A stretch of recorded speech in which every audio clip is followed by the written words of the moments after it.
Hello everyone, यो चाहिँ video हिजोको नै हो।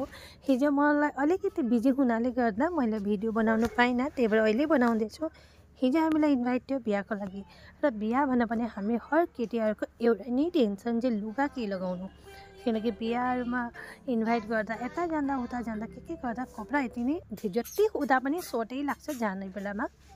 अनि त्यही भएर म चाहिँ डिसाइड गर्नै पाएको थिइनँ र फाइनली एउटा लुगा चाहिँ मैले लगाइहालेँ।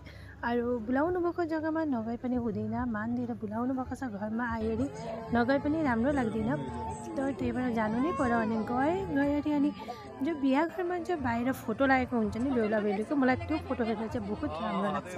त्यही भएर त्यसको अलिक एउटा भिडियो चाहिँ मैले बनाइहालेको थिएँ र एकछिन बसेँ बिहामा अनि खाना खायो अरे अनि हामी चाहिँ निस्किनु परिहाल्यो। किनकि हजुरहरूलाई थाहै छ होला घरमा अहिले फिलहाल बुबाआमा हुनुहुन्न, त्यही भएर बेसी लेट पनि गर्नु सक्दिनँ।